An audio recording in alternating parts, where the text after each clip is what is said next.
Hey guys, another episode of Reading the Bible the Way It Wants to Be Read. We are skipping verses 11, 12, and 13 because what they're talking about is pretty obscure. They talk about trees, how God creates trees and vegetation on the earth, each with fruit on it, with seed in it, according to its kind. Later on, this will become much more important whenever humans actually eat the fruit of the trees, and just how the trees and the fruit and the seed is a reproducing theme. Humans' morality of eating fruit from the tree of knowing good and bad is a reproducing theme. They reproduce their own version of morality or lack thereof. And full disclosure, I started recording another version of this without recording my screen, so you can see some markings already there.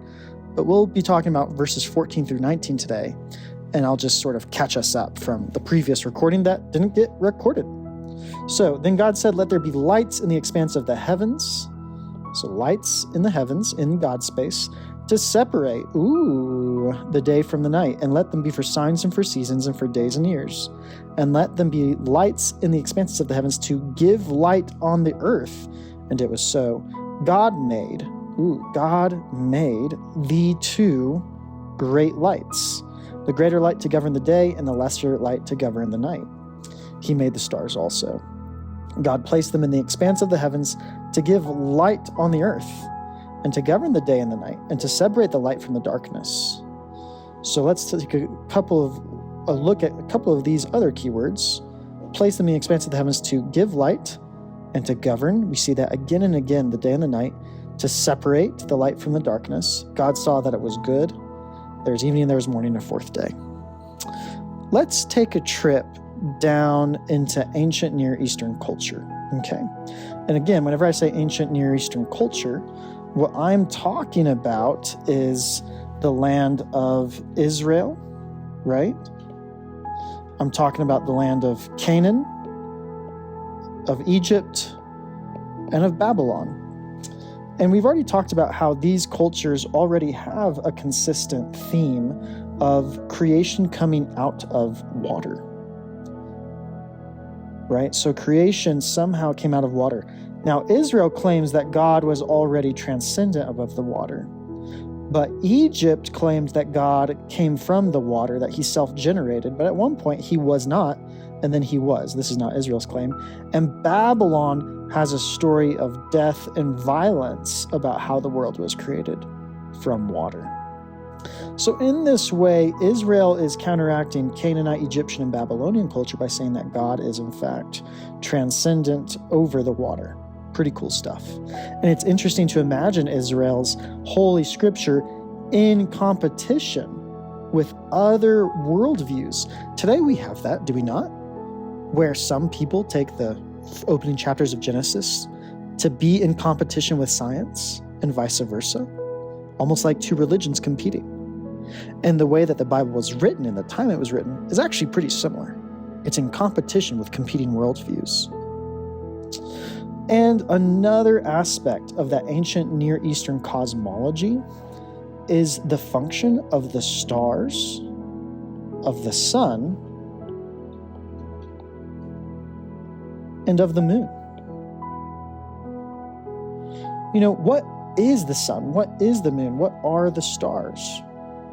Now, other ancient Near Eastern cultures, they made claims that the stars and the sun and the moon were gods, were spiritual beings. And they often gave gods the same names as their moon and their sun. And then stars were considered to be sort of lesser gods in the expanse of the heavens. It was the presence of the gods in the sky. Notice how different then this view of other spiritual beings is in Hebrew. If we accept the metaphysical, remember, the Genesis account is not purely physical, and it's also not purely metaphorical. It is talking about how the physical world shows us metaphors about reality in heaven and on earth. So let's read this again with a metaphysical view of what the stars and the stars and the sun and the moon are in an ancient Near Eastern Hebrew mindset. Let's return to Scripture. God said, "Let there be lights in the expanse of the heavens." Right? So these are obviously the stars, right? Lights, multiple of them. "To separate the day from the night, and let them be for signs and for seasons and for days and years, and let them be lights in the expanse of the heavens to give light on the earth." Sorry, I apologize. These are not the stars. These are the sun and the moon. However, the stars are included in this. "And it was so. God made the two great lights, the greater light to govern the day and the lesser light to govern the night. He made the stars," there you go, "also." So we have the stars and the sun and the moon. A couple things here. God makes the stars did not already exist. And God makes the sun and moon did not already exist. This is a claim essentially saying whatever spiritual forces are out there other than the Elohim of Elohim, the Lord of Lords, Yahweh himself, he put them there. They do not exist without him allowing them to exist.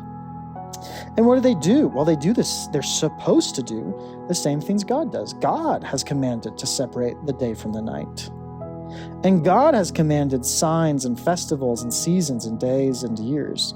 He's been doing that, has he not? And he will do that again.